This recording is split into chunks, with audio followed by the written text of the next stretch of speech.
আসসালামু আলাইকুম। এখানে 3 রকমের ব্রেইন রয়েছে এবং এই 3 রকম ব্রেইনের সাথে প্রায় 200 জনেরও বেশি শিক্ষার্থীর যে ফলাফল ঘটেছিল সেই ফলাফলের একটা জীবনের সাথে সম্পর্ক, সেই জিনিসটা হচ্ছে এটার সাথে রিলেটেড। তো ওই ঘটনাটাকে একটু শেয়ার করি। সেটি হচ্ছে প্রায় 2 শতাধিক শিক্ষার্থী যারা গ্রামে মা বাবার সাথে থাকতো, ওই শিক্ষার্থীরাই করছে কি এইচএসসি মানে মেট্রিকের পরে আরও ভালো ফলাফলের জন্য শহরে গিয়েছে এবং শহরে যাওয়ার পরে কয়েক বছর পড়াশোনা করলো, এইচএসসি পরীক্ষা দিল, তারপরে কেউ কেউ হচ্ছে অ্যাডমিশন টেস্ট দিল। দেওয়ার পরে দেখা গেল যে মাত্র 16-18 জন শিক্ষার্থী মোটামুটি ভালো কিছু করেছে, আর বাকি যে শিক্ষার্থীরা রয়েছে বেশিরভাগই যেই স্বাভাবিক রেজাল্ট নিয়ে তারা গেছে তার চেয়ে রেজাল্ট খারাপ করেছে। এখন তাদের আসলে ঘটেছিল কি সেটা বুঝতে গেলে এই 3টা ব্রেইনকে আমাদের অ্যানালাইসিসের মধ্যে আনতে হবে। তো এইটা বোঝার আগে আমরা গোল্ড ফিশের নিশ্চয়ই নাম শুনেছি।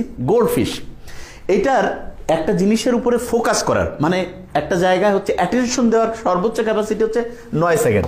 তা যে কেউ বলবে যে 9 সেকেন্ড এটা তো খুবই কম, কিন্তু সবচেয়ে ভয়ঙ্কর যে দিকটা সেটা হচ্ছে মাইক্রোসফট কোম্পানির নাম আমরা শুনছি নিশ্চয়ই, বিল গেটসের যে বড় কোম্পানি, সেই কোম্পানি বেশ কিছুদিন আগে একটা গবেষণা করছে, করে হতবাক হয়ে গেছে।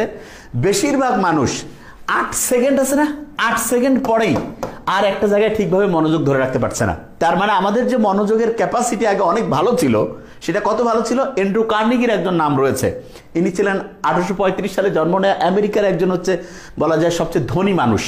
প্রথম জীবনে খুবই গরিব ছিল, পরবর্তীতে ধনী হয় এবং উনি অনেক অনেক হচ্ছে সম্পদ অর্জন করে।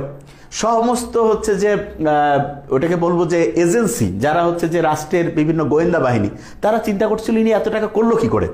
সব খোঁজাখুঁজি করে যখন কোনো রকমের দুর্নীতি কোনো রকমের অবৈধ কিছু পায়নি, তখন ওনাকে জিজ্ঞেস করলো যে আচ্ছা আপনার এত যে হচ্ছে যে বিজনেসের মধ্যে সাকসেসফুল হওয়ার মূল রহস্যটা কি। তো উনি তখন বলছে যে আমি 5 মিনিট একটা জিনিস নিয়ে একদম মনোযোগ দিয়ে চিন্তা করতে পারি। তো সবাই বললো এত কম, এটা তো খুবই সহজ। তখন তাদেরকে জিজ্ঞেস করা হয়েছিল ঠিক আছে আপনারা চেষ্টা করে দেখুন পারেন কিনা।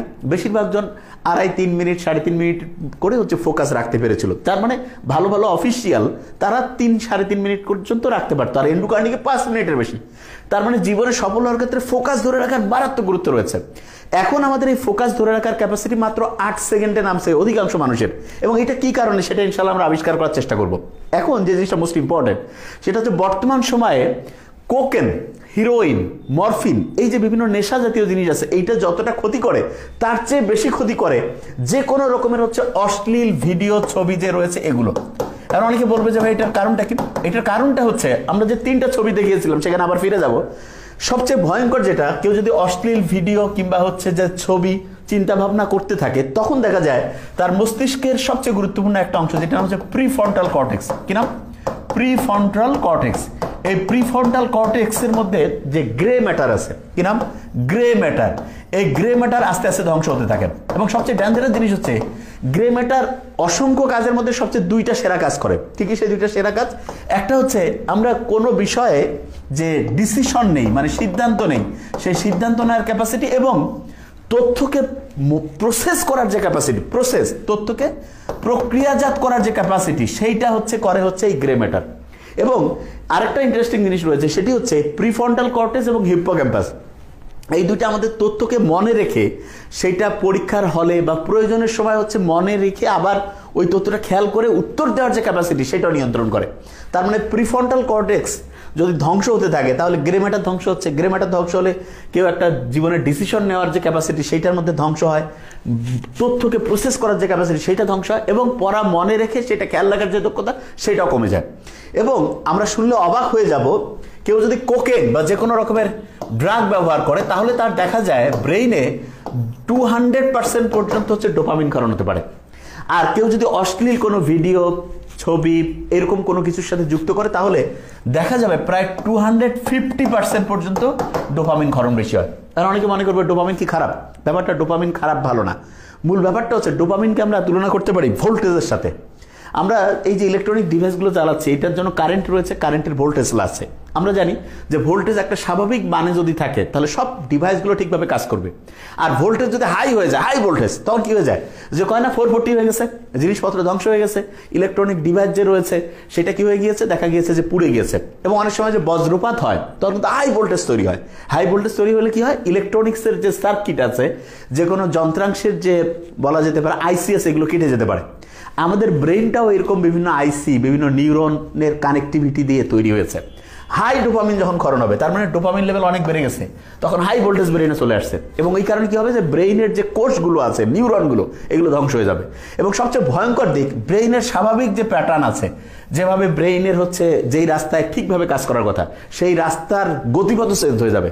ওই যে ভূমিকম্প হইলে যে কারণে অনেক সময় নদীর যে গতিপথ চেঞ্জ হয়ে যায়, ব্রেইনের স্বাভাবিক যে গতিপথ সেটা ধ্বংস হয়ে যাবে।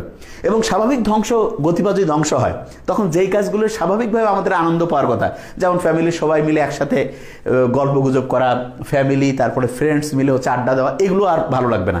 তখন আনইউজুয়াল কাজ দেখা যাবে যে হচ্ছে যেই জিনিসটা ধর্মীয় দিক থেকে হচ্ছে নিষিদ্ধ, এবং আমরা অবাক হয়ে যাই এখন যে ধর্মীয় দিক থেকে ওই জিনিসটা নিষিদ্ধ হয়েছে যে জিনিসটা হাই ডোপামিন ক্ষরণ করে। এবং হাই ডোপামিন ক্ষরণ করলে যেটা হয় সেটা হচ্ছে স্বাভাবিকভাবে আমাদের একটা কাজ করলে যখন ডোপামিন স্বাভাবিক ক্ষরণ হয়, তখন আমরা ওই কাজটা করতে পছন্দ করি। তখন দেখা যায় যেমন অনেকটা নামাজ পড়ার সময়, নামাজ পড়লে যারা রেগুলার নামাজ পড়ে তারা কিন্তু যতক্ষণ আজান হয়েছে নামাজ পড়ে নেই, বলে যে ভাই একটু ভালো লাগতেছে না, নামাজ পড়লো, বলছে হ্যাঁ গাটা একটু পাতলা লাগতেছে, মানেটা কি? তার মানে স্বাভাবিকভাবে তার নামাজ পড়ার পরে ডোপামিন ক্ষরণ হয়। ডোপামিন স্বাভাবিক লেভেলে যদি ক্ষরণ হয়, তাহলে আমাদের ফোকাস করার ক্যাপাসিটি, আমাদের ডিসিশন নেওয়ার ক্যাপাসিটি, তারপরে যেটা বলে আমাদের মস্তিষ্কের যে হচ্ছে যে কোষগুলোর যে স্বাভাবিক গতিপথ, এটা ঠিক থাকবে। আর কোনো কারণে যে কেউ, সেটা ওই খারাপ ড্রাগ হোক, অশ্লীল ছবি হোক, ভিডিও হোক, যে কোনো কিছু হোক, এগুলোর মাধ্যমে যদি ব্রেইনে হাই ডোপামিন তৈরি করতে থাকে, তখন দেখা যাবে তার ব্রেইনের যে অসাধারণ ক্ষমতা আল্লাহ দিয়েছেন, সেই ক্ষমতা আস্তে আস্তে ধ্বংস হয়ে যাবে। এবং এইটার কারণে এখন দেখা যাচ্ছে এডিএইচডি। এটা কি? এটা হচ্ছে attention deficit hyper activity disorder. এই যে এটার কয়েকটা সাইন আছে, যেমন দেখা যাবে কিছু ছেলে পেলে আছে না, যে খুব তাড়াহুড়া করে হাঁটতেছে, মনে হচ্ছে দৌড়াচ্ছে, এইটা মূলত অ্যাটেনশন ডেফিসিট হয়েছে, এবং একটা জিনিসে ফোকাস করার ক্যাপাসিটি নেই। এবং দেখা যায় যে জীবনের যে নির্দিষ্ট গোল, সেই গোল ওরিয়েন্টেড কোনো হচ্ছে কাজ সে করছে না, কিন্তু সারাদিন ব্যস্ত, তার মানে তার মনোযোগ ধরে রাখার যে ক্যাপাসিটি সেটা ধ্বংস হয়েছে। এবং এই কারণে দেখা যায় আগেকার দিনে যখন আমাদেরকে এই যে পাক ভারত উপমহাদেশের মানুষজনকে শাসন করত, তখন বিভিন্ন কি দিয়েছিল, মানে হচ্ছে বলা যেতে পারে মদ, তারপরে নেশা জাতীয় জিনিস ধরাই দিয়েছিল। আর এখন মুসলমান বা অন্য যে কোনো ধর্মের যারা তরুণ ছেলে মেয়ে, তাদেরকে ধ্বংস করার জন্য এই যে অশ্লীল ভিডিও, তারপর হচ্ছে কি বলে ছবি, এই যে অপ্রয়োজনীয় হচ্ছে নগ্ন হচ্ছে ইনস্টাগ্রাম ছবি, এই যে জিনিসগুলো, এগুলোর মাধ্যমে ব্রেইনে হাই ডোপামিন ক্ষরণ হচ্ছে এবং ব্রেইনের কোষগুলিকে ধ্বংস হচ্ছে। আমরা ওই ছবিতে একটু পরে যাব। এবং এইটা এতটাই ডেঞ্জারাস, আফিম যুদ্ধ দুইবার হয়েছে। একবার হয়েছিল 1839 সালে শুরু হয়েছিল, 1842 পর্যন্ত শেষ হয়েছিল। এটা হচ্ছে যে চীন এবং ইংল্যান্ডের মধ্যে হয়েছিল। সেই যুদ্ধে দেখা গিয়েছে যে নানকিন চুক্তি হয়েছে, সেই চুক্তির মারফতে হংকং যে দেশ, সেইটাকে হচ্ছে যে চীনের কাছ থেকে ইংল্যান্ড তার নিজস্ব হচ্ছে যে ইজারায় নিয়ে নেয়। এবং আরেকবার আফিম যুদ্ধ 1856 সালে শুরু হয় এবং 1860 পর্যন্ত হয়। সেই দ্বিতীয় যুদ্ধ যে হয়েছিল, সেই যুদ্ধটাও কি ছিল, মূলত আফিম কেনা বেচা করতো। ইংল্যান্ড চাইতো যে আফিম আমরা যে কেউকে হচ্ছে দিতে পারবো, এবং সেইখানকার যে চীনের যারা হচ্ছে অফিসার ছিল, তারা চাইছিল যে না, এটা দিয়ে তো যুব সমাজ ধ্বংস হয়ে যাচ্ছে। এবং সেই সময় অন্যায় একটা যুদ্ধ করলো, এবং সেই যুদ্ধে দেখা গেল জিতলো কিন্তু হচ্ছে অন্যায়কারী, যে তারাই জিতছে শক্তির উপর ভিত্তি করে, এবং জিতে তারা অন্যায় চুক্তি করলো এবং বিভিন্ন যে চীনের যে পোর্ট ছিল সেগুলো দখল করে নিয়ে আফিমের ব্যবসা নিরবিচ্ছিন্নভাবে করতো। তা আফিম যতটা আমাদের জন্য ওই সময়ে জনসাধারণ ইয়াং ছেলেমেয়ের জন্য যতটা ক্ষতিকর ছিল, তার চেয়ে এখন ক্ষতির বেশি কারণ হচ্ছে অশ্লীল এইরকম বিভিন্ন ভিডিও, তারপরে ছবি, তারপরে অপ্রয়োজনীয় জিনিস, যেটা এক কথায় ধর্মীয় দৃষ্টিকোণ থেকে নিষিদ্ধ। অনেকে বলে যে ভাইয়া মোবাইলে আমি দেখতেছি, এটা কি পাপ হবে? সবচেয়ে সহজ ব্যাখ্যা, খালি চোখে দেখা যেটা জায়েজ, সেটা মোবাইলে দেখা জায়েজ। আবার বলছি, খালি চোখে দেখা জায়েজ, মোবাইলে সেটা দেখা জায়েজ। আর খালি চোখে দেখা যেটা হচ্ছে হারাম, নিষিদ্ধ, সেটা মোবাইলে দেখা নিষিদ্ধ। তার মানে মোবাইলে আমরা কখনোই সেই রকম কার্যে হচ্ছে ব্যস্ত থাকবো না, যেটা ফ্যামিলির সবাই মিলে আমরা দেখতে পাবো না, সবাই মিলে হচ্ছে যেই এন্টারটেইনমেন্টের মধ্যে আমরা নিজেদেরকে ব্যস্ত রাখতে পারবো না, সেইটা কোনো ক্রমেই মোবাইলে করা যাবে না। এবং এটা যদি করি, তাহলে ভয়ঙ্কর যে দিকটা, ব্রেইনের ধ্বংস হচ্ছে। ধ্বংসটা কেমন? কোকেন, হিরোইন, এগুলো খাইলে, এগুলো রেগুলার অ্যাডিকশন করলে, অ্যাডিক্টেড থাকলে 200%, আর এই অশ্লীলতায় জড়িত থাকলে 250%। আল্লাহ কত অসাধারণ করে বলছে যে মোমেন পুরুষ আর মোমেন নারী পরস্পরের বন্ধু, তোমরা পরস্পর তোমাদের দৃষ্টিকে হচ্ছে সংযত করো। আর নারীদেরকে বলছে যে জাহিলিয়াতের যুগের মতো নিজেদের হচ্ছে উন্মুক্তভাবে প্রদর্শন করো না। এখন দেখা যাচ্ছে যে সমাজের যত রকমের অন্যায় অশ্লীলতা আছে, এইটার যত রকমের অপরাধ আছে, তার মধ্যে ব্রেইন ঠিকভাবে কাজ করছে না, এবং হচ্ছে যে হাই ডোপামিন ক্ষরণ হচ্ছে, স্বাভাবিক অ্যাক্টিভিটিস নষ্ট হয়ে যাচ্ছে।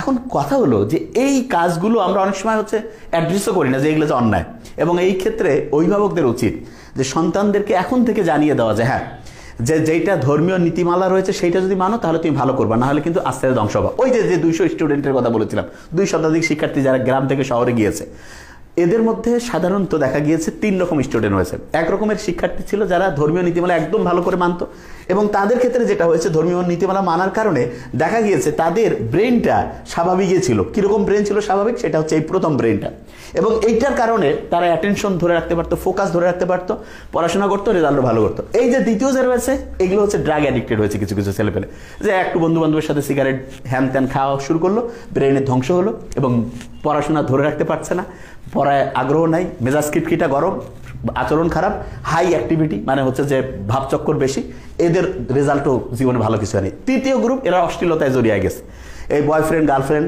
তারপরে হচ্ছে যে বিভিন্ন অশ্লীল জিনিসের সাথে যুক্ত হয়ে এদের ব্রেন আরো বেশি ড্যামেজ হয়েছে।